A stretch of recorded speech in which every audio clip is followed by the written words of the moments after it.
जमात इस्लामी हिंद का यही पैगाम हिंदुस्तान के अंदर है कि हमारा जो असासी काम है और हमारी जो बुनियाद है वो कुरान मजीद है, नबी अकरम सल्लल्लाहु अलैहि वसल्लम की जिंदगी है। किताब और सुन्नत हमारी असास है, इसी की बुनियाद पर हमको काम करना है। वातसिमू बिहब्लिल्लाहि जमीअन वला तफर्रकू, अल्लाह ताला की रस्सी को मजबूती से पकड़ लो, आपस में इंतशार मुब्तला ना हो। जमात इस्लामी मसलक नहीं है, जमात इस्लामी एक मुत्तहदा प्लेटफॉर्म है, इत्तेहाद का एक प्लेटफॉर्म है। अहनाफ अपने मसलक पर रहते हुए यहां काम कर रहे हैं, शवाफे अपने मसलक पर रहते हुए यहां काम कर रहे हैं, अहले हदीस अपने मसलक पर रहते हुए काम कर रहे हैं।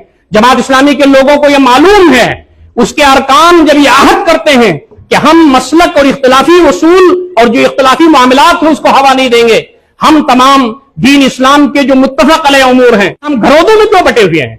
अपने अपने मसलक पर रहते हुए अपना मसलक ना छोड़िए।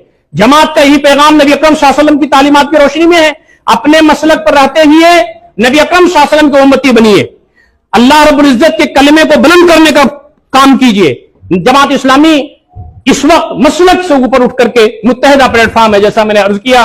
और आपके लिए मैं एक बात सिर्फ रेफरेंस की दे दूं कि जमात इस्लामी का जो अमीर है वो हनफी है, और जमात इस्लामी का जो नायब अमीर आपके सामने खड़ा है यह अहले हदीस है, और जमात इस्लामी का सेक्रेटरी जनरल वो शाफई है। ये जमात इस्लामी है। जमात इस्लामी मसलक की बात नहीं करती, जमात इस्लामी मसलक से ऊपर उठ करके कलमे की बुनियाद पर, अल्लाह की बुनियाद पर, रसूल की बुनियाद